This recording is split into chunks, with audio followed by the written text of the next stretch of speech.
lo mismo que Números 19, estos dos pasajes, Levítico y Números. Y en el Nuevo Testamento, es en los capítulos 8, lo hacemos entre Hebreos y Apocalipsis. Son libros un tanto distintos, pero vamos a ver lo que encontramos aquí en el pasaje, y lo que para mí destacó más, y creo que sea lo que quede en nuestro corazón, es lo que dice en el pasaje, en el capítulo 19 de Levítico, que aquí tenemos al frente, Levítico 1:37, ok, ya están ahí anotados. Habló Jehová a Moisés diciendo: habla a toda la congregación de los hijos de Israel y diles: santos seréis, porque yo, Jehová, yo soy, porque soy yo, Jehová vuestro Dios. Cada uno tendrá a su padre y a su madre, y mis días de reposo guardaréis. Yo, Jehová vuestro Dios. No volveréis a los ídolos, ni haréis para vosotros dioses de fundición. Yo, Jehová vuestro Dios. Y cuando ofreciereis sacrificio de ofrenda de paz a Jehová, ofrecedlo de tal manera que seáis aceptos. Será comido en el día que lo ofreciereis, y el día siguiente lo que quedare para el tercer día será quemado en el fuego. Si se comiere el día tercero, será abominación, no será acepto. Y que comiere llevará su delito por cuanto profanó los santos de Jehová, y la tal persona será cortada de su pueblo. Cuando sigues la mies de tu tierra, no cegarás hasta el último rincón de ella, ni espigarás tu tierra cegada. Y no rebuscarás tu viña, ni recogerás el fruto caído de tu viña. Para el pobre y para el extranjero lo dejarás. Yo, Jehová vuestro Dios. No hurtaréis, y no engañaréis, ni mentiréis el uno al otro. Y no juréis falsamente por mi nombre, profanando así el nombre de tu Dios. Yo, Jehová. No oprimas a tu prójimo, ni te robarás. No tendrás el salario del jornalero en tu casa hasta la mañana. No maldecirás al sordo, y delante del ciego no pondrás tropiezo, sino que tendrás temor de Dios, de tu Dios, yo, Jehová. No harás injusticia en el juicio, ni favoreciendo al pobre, ni complaciendo al grande. Con justicia juzgarás a tu prójimo. No andarás chismeando en tu pueblo. No atentarás contra la vida de tu prójimo, yo, Jehová. No aborrecerás a tu hermano en tu corazón. Razonarás con tu prójimo para que no participes de su pecado. No te vengarás, ni guardarás rencor a los hijos de tu pueblo, sino amarás a tu prójimo como a ti mismo. Yo, Jehová. Mis estatutos guardaréis. No haréis ayuntar tu ganado con animales de otra especie. Tu campo no sembrarás con mezcla de semillas, y no te pondrás vestidos de mezcla de hilos. Si un hombre yaciere con una mujer que fuere sierva desposada con alguno, y no estuviera rescatada, ni le hubiera sido dada libertad, ambos serán azotados, no morirán, por cuanto ella no es libre. Y él traerá a Jehová a la puerta del tabernáculo de la reunión un carnero de expiación. Anotemos esto: traerá un carnero de expiación por su culpa, y con el carnero de la expiación la reconciliará el sacerdote delante de Jehová por su pecado que cometió, y se le perdonará su pecado que ha sido perdonado. Este versículo es clave. Cuando entéis a la tierra y plantéis toda clase de árboles frutales, consideréis como incircunciso los primeros de su fruto. 3 años será incircunciso, su fruto no se comerá. Y el 4º año todo su fruto será consagrado en alabanzas a Jehová. Mas el 5º año comeréis del fruto de él, para que no os haga crecer su fruto. Yo, Jehová vuestro Dios. No comeréis cosa alguna con sangre, no seréis agoreros ni adivinos, no haréis tonsura en vuestras cabezas, ni dañaréis la punta de vuestra barba, y no haréis rasguños en vuestros cuerpos por un muerto, ni imprimiréis en vosotros señal alguna, yo, Jehová. No contamidarás a tu hija, haciéndola fornicar, para que no se prostituya la tierra y se llene de maldad. Aquí me detuve un poquito para que veamos esto. Mis días de reposo guardaréis y mi santuario tendréis en reverencia. Ese fue lo que me llamó la atención, por eso le pusimos ahí reverencia. Yo, Jehová, no os volváis a los encantadores ni a los adivinos, ni os consultéis contaminándoos con ellos. Yo, Jehová, vuestro Dios. Me consideré que era un capítulo muy interesante porque es un resumen prácticamente del libro del Levítico, cuyo tema principal es la santidad de Dios. Pero ya habíamos hablado acerca de la santificación, ¿verdad? Así que esto ya no es tema para ahora tratarlo. Pero me gustó esto de mi santuario tendréis en reverencia, para que tengamos una vida reverencial, tanto en el santuario principalmente y también en nuestra vida diaria, porque lo que tenemos ahí es para que ustedes y yo seamos reverentes no solamente en el templo, sino fuera del templo, que seamos cristianos no solamente dentro del templo y también fuera del templo. Acuérdense de aquella muchachita que decía a su papá: papá, yo quiero vivir en el templo, por favor concédeme este capricho de que yo viva en el templo.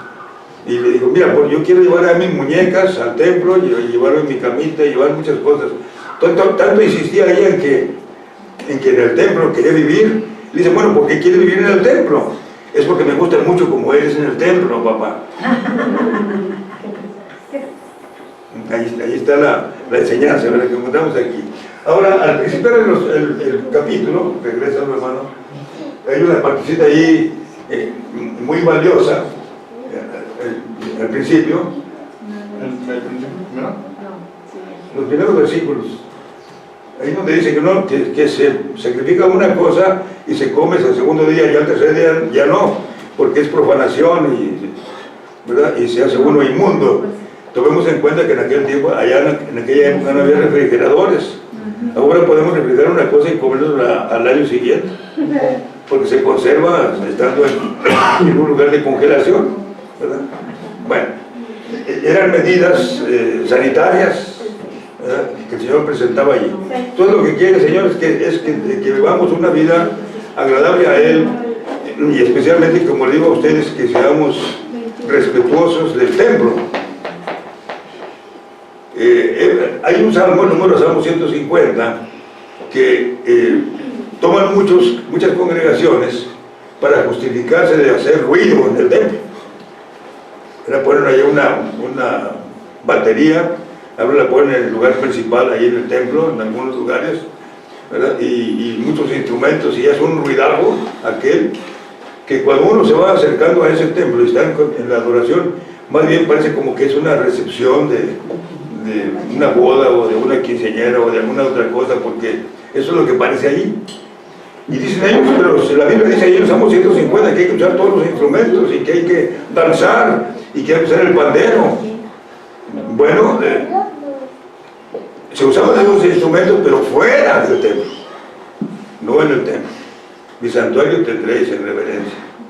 Y se hacía todo ese ruido en aquel tiempo con trompetas y todas las cosas, porque no había equipos, no había sonido.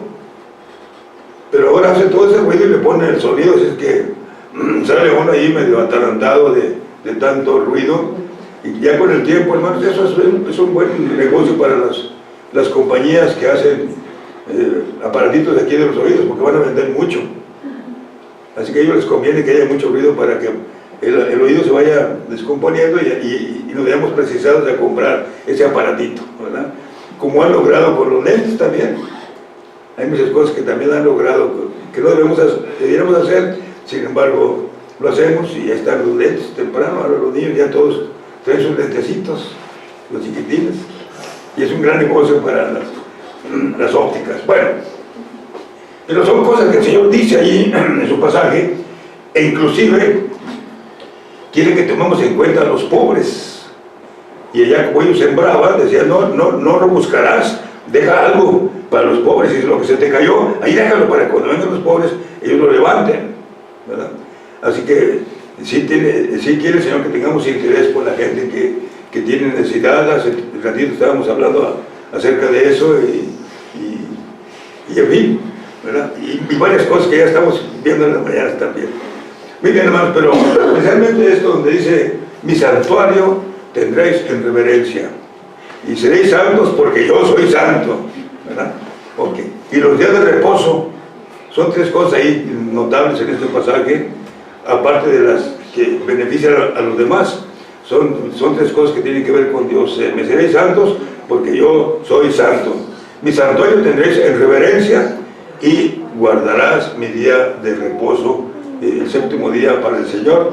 Y ya de eso también ya hablamos, inclusive leímos, y quiero que lo veamos otra vez, porque sí, a mí al menos me impactó mucho cuando en mi proceso de predicar sobre toda la Biblia llegué a este pasaje y ahí me emocioné mucho en Isaías 58.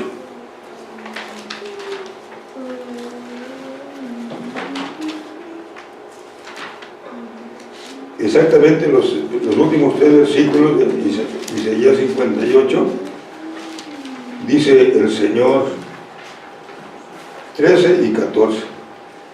Dice, si te retrajeres del día de reposo tu pie, de hacer tu voluntad en mi día santo, y lo llamares delicio, santo y glorioso de Jehová, y lo venerares, no andando en tus propios caminos, ni buscando tu voluntad, ni hablando tus propias palabras, entonces, cuando hagas esto, cuando hagas todo lo que dice el versículo 13, cuando lo hagas todo lo que dice el versículo 13, y digan ustedes el énfasis que yo le pongo allí, no es que sea repetitivo, no, sino que debemos guardarlo en nuestro corazón. Cuando hagas todo esto, entonces te deleitarás en Jehová, por un lado, y por el otro, yo te haré subir sobre las alturas de la tierra y te daré a comer la heredad de Jacob tu padre. ¿Por qué? Porque la boca de Jehová lo ha dicho.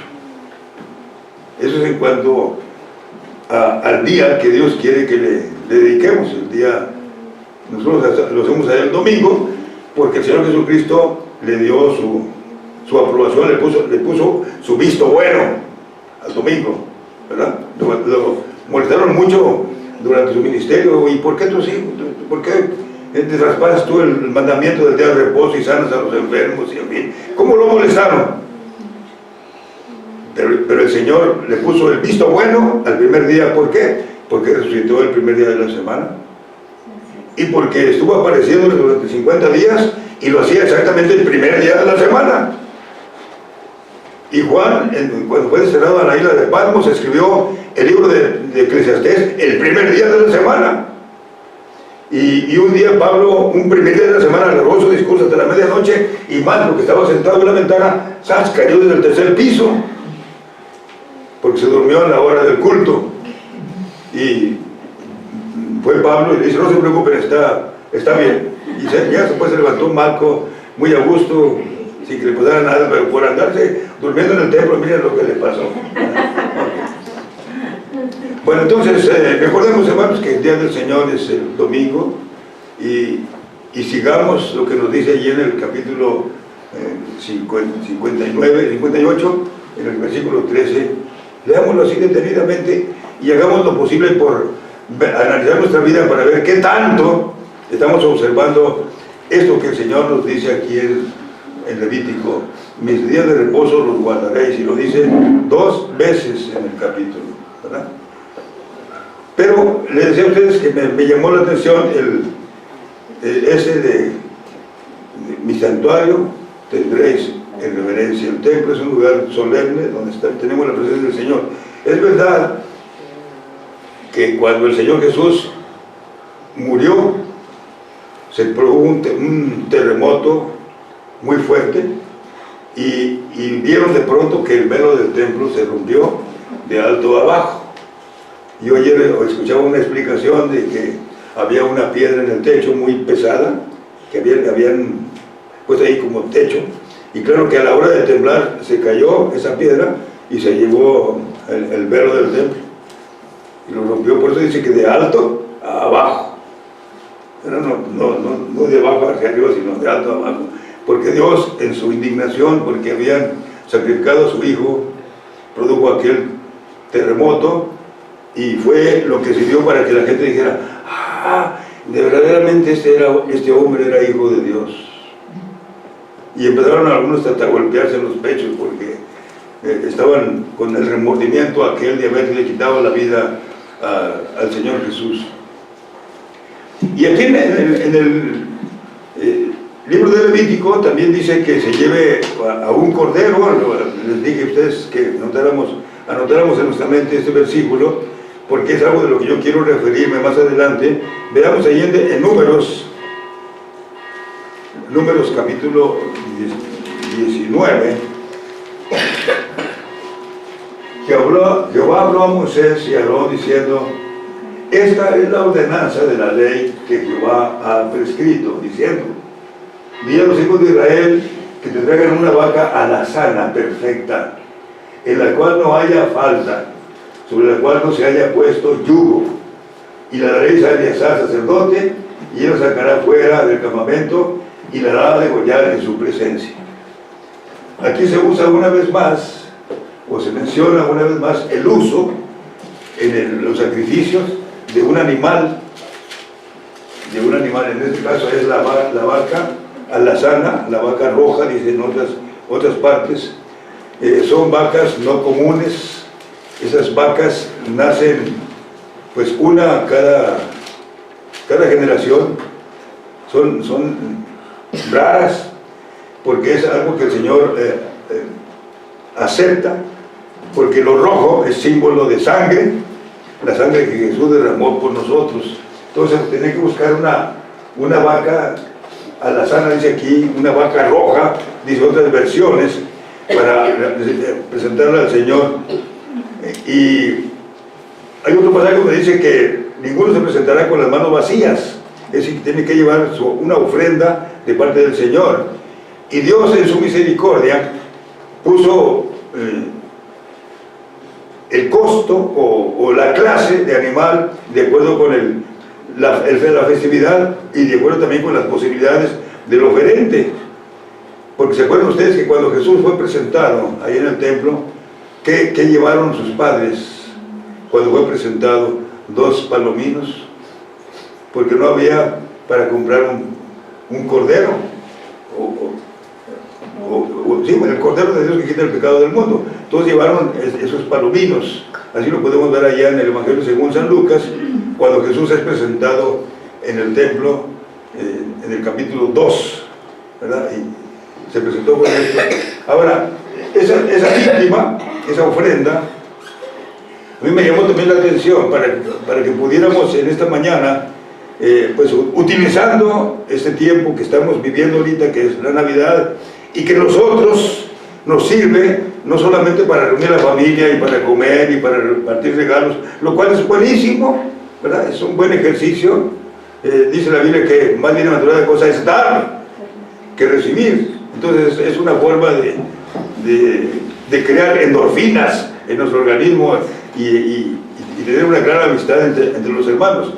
Eso lo tiene mucha gente, ¿verdad? Lo ve como primordial, pero ustedes y yo, como cristianos, pensamos en la dádiva de Dios, que es vida eterna en Cristo Jesús nuestro Salvador y en su nacimiento. Entonces quise ver esto para que veamos también la labor de los evangelistas. Los 4 evangelios, Mateo, Marcos, Lucas y Juan, nos presentan un cuadro completo acerca de Jesús, que bueno, ahorita lo vamos a ver, bueno, de una vez, ¿verdad? Miren ustedes, por ejemplo, Marcos. El Evangelio según San Marcos lo escribió precisamente el que dice su nombre, Marcos. No fue apóstol, no fue. Era un sobrino de Bernabé, pero de chiquito, así como Joel, chiquito. Se simpatizó mucho con el Señor Jesús y andaba allá a escondidas, pero andaba siempre listo para ver qué es lo que él enseñaba. Y ustedes deben recordar que cuando le prendieron allá en el huerto, él fue, Marquitos iba con su túnica para ver lo que pasaba allí, y cuando lo vieron que andaba por ahí un niño vagabundo, quisieron aprenderlo, y entonces él se escapó y le dejó ahí su ropa y se fue a su casa, impresionado por lo que estaban haciendo con el Señor Jesús. Bueno, pues este Marcos es el que escribe su evangelio, y cuando lo inicia dice: principio del evangelio de Jesucristo, como está escrito en Isaías profeta, he aquí yo vivo mensajero delante de tu faz. Él entra de lleno a hablar acerca del Evangelio del Señor Jesucristo. Y su tema, por cierto, es Jesús es maravilloso. Es el tema de Marcos. Lo que les interesa a Marcos es que la gente se maraville de Jesús como Él lo hizo, como Él le pasó en su vida de niño y de joven. Ya cuando fue grande, pues y que supo escribir, porque no todo el mundo sabía escribir, pero que supo Él hacerlo, lo escribió, y Pedro estaba allá a un lado ayudándole en la escritura. Por eso encontramos ahí tantas cosas relacionadas con el mismo Pedro. Así que fue el primero en escribir. No es como viene aquí en la Biblia, dice Mateo, Marcos, Lucas, Juan, sino que fue Marcos el primero en escribir. Y Mateo, que fue un hombre que el Señor llamó de su trabajo como cobrador de impuestos, como publicano. El Señor le dijo, cuando estaba él ocupado ahí en los impuestos, el Señor le dijo, sígueme. Y la Biblia dice que Mateo se levantó y le siguió. Para mí que dejó allí todo pendiente y se fue tras Jesús e invitó a gente para que viniera a su fiesta. Eso lo vemos, bueno, se verá después, ¿no? Pero entonces él dice, pues hay que escribir más acerca de Jesús, algo de su historia. Y entonces Mateo empieza con la genealogía de Jesús, ¿verdad? Empieza con Jesús descendió de Judá, y en fin, y total, termina su genealogía con José, ¿verdad? Si no estoy yo ahorita confundido. Y presenta casos muy preciosos. Por ejemplo, en el capítulo 1 habla de cómo vino el ángel y le dijo a María, vas a ser madre de un bebé. Y dijo, pero yo lo conozco varón, el Espíritu de Dios vendrá sobre ti y el Espíritu del Altísimo te ayudará, y entonces darás a luz un hijo y le apoderarás a su nombre Jesús, etc. Allí, y luego el capítulo 2 es cuando vienen los magos para visitarle, o los sabios orientales vienen para visitarle, y decíamos que no fueron 3, sino que fueron una multitud, porque dice ahí en Isaías 65, si gustan ahí ustedes vean en 65 o 6, ahí dice que era una multitud de camellos y de dromedarios. ¿Sí conoces tú la diferencia del camello y el dromedario, verdad, Juanito? ¿Cuál es la diferencia de un camello y un dromedario? ¿No lo conocen? Pero no les han dicho todavía a los niños. El camello tiene 2 jorobitas, ¿verdad? Para que ahí vaya montado la persona, y el dromedario nada más tiene una. Bueno, ya esa le acomodaban un carrito arriba y la gente iba muy a gusto en su carrito para viajar, y así lo hicieron estos. Viajaron en camellos y en dromedarios, y eran multitud. Y cuando llegaron a Jerusalén, pues fueron directamente con Herodes. Oye, Herodes, pues ¿dónde van a hacer el Jesús? Pues yo qué sé. Pero vamos a preguntarle a la gente docta. Y entonces le preguntaban a los escribas y a los maestros de la ley, y ellos indagando dieron con la profecía de Miqueas en su capítulo 5. Versículo 2, mas tú, Betlén Efrata, no eres la más pequeña, porque de ti saldrá el que será Señor en Israel. Betlén Efrata. Entonces le dijeron los escribas, va a ser en Belén de Judea, porque así está escrito por el profeta Miqueas. Y entonces ya cuando ellos se encaminaron allá, dice Herodes, me digan dónde es, para que yo también vaya y le adore. Bueno, esos detalles nos los presenta Mateo. Mateo dice, no solamente lo que dice Marcos y ya está completo, no, hay que agregarle esto, porque es trascendental, es importante, y en efecto, hermanos, es buenísimo. Pero cuando Lucas se convierte y conoce el mensaje del Evangelio, dijo, no, a eso hay que ponerle más, hay que agregarle más datos. Y entonces tenemos ahí los primeros 3 capítulos en donde encontramos esos datos, y aprovecha Lucas para escribir la historia o el nacimiento de Juan el Bautista.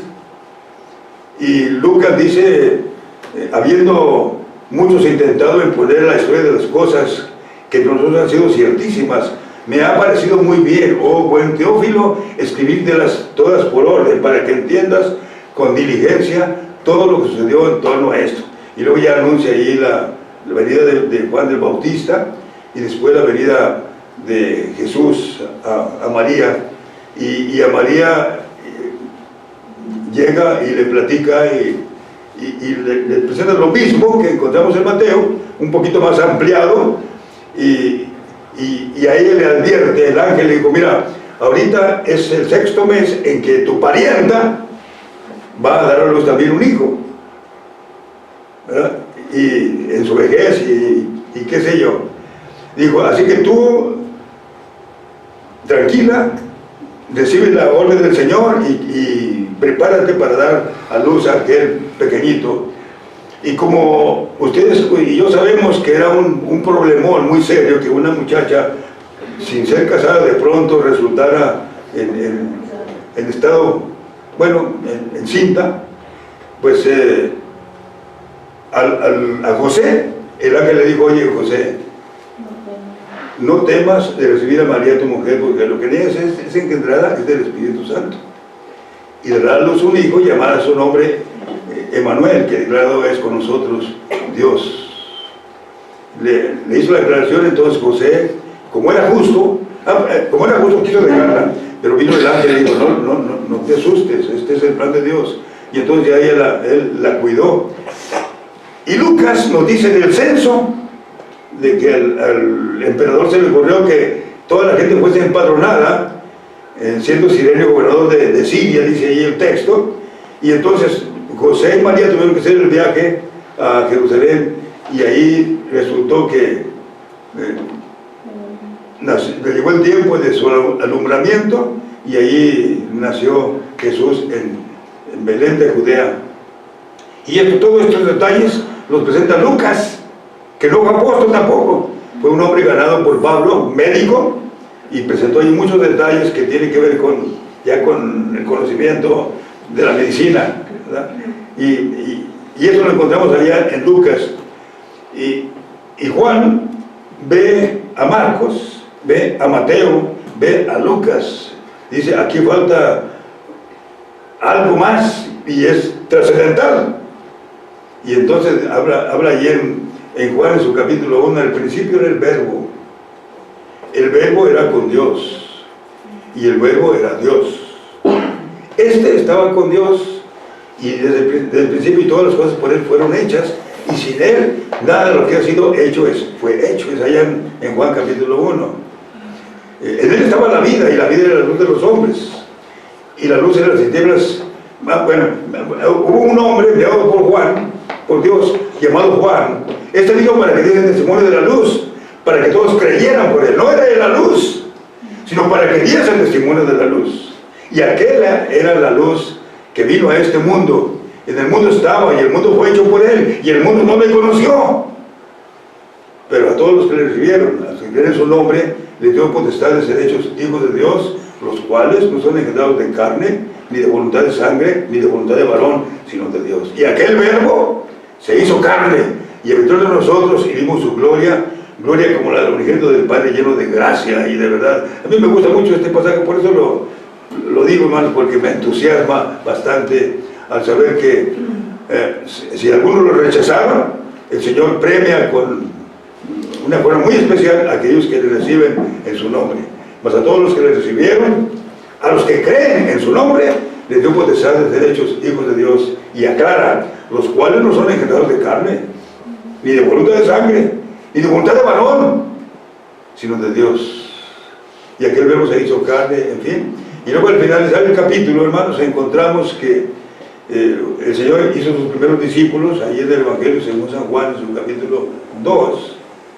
Capítulo 1, no, el mismo capítulo 1 empezó a buscar discípulos, y Felipe llevó a Natanael y le dice, oye, no, antes de eso, cuando estaba Juan bautizando, dijo el Señor Jesucristo, vio a Jesús por allá que sobresalía.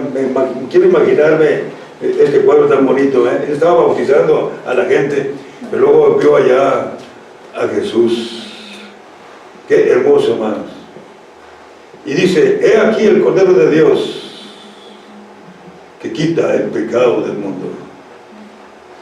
Y miren ustedes lo que es la palabra que usó.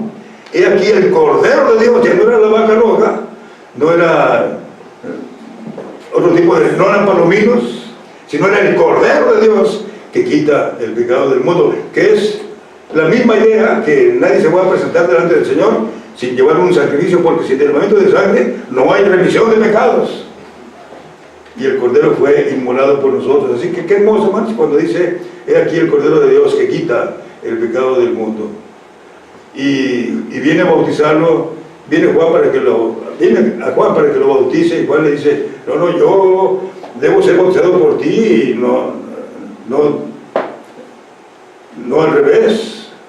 Y el Señor dijo, deja, porque a Dios nos conviene cumplir toda justicia. Y le bautizó, y después de eso vino el Espíritu Santo, dijo, aquí, este es mi Hijo amado, en el cual tengo mi complacencia, a él oíd. Entonces, todo eso encontramos al principio. Pero veamos cómo los 4 evangelistas hablan de Jesús de tal manera que podemos conocerlo, como lo dice Marcos, maravilloso, como lo dice Mateo, es el Mesías, porque el énfasis de Mateo es presentar a Jesús como el Mesías, y Lucas presentarlo como el Hijo del Hombre, la parte humana del Señor Jesús, para que los humanos podamos tener confianza en Él. Y Juan no quiso que se olvidara la parte divina, el Cordero de Dios que quita el pecado del mundo, aquel verbo que se hizo carne y que habitó entre nosotros, dice el texto. Para el efecto, vamos entonces ahora ya al Nuevo Testamento, hermanos, en el capítulo 8 de Hebreos, para que veamos todo lo que el Señor quiso hacer con nosotros a través de Cristo Jesús. Dice, por lo cual este es el pacto que haré con la casa de Israel.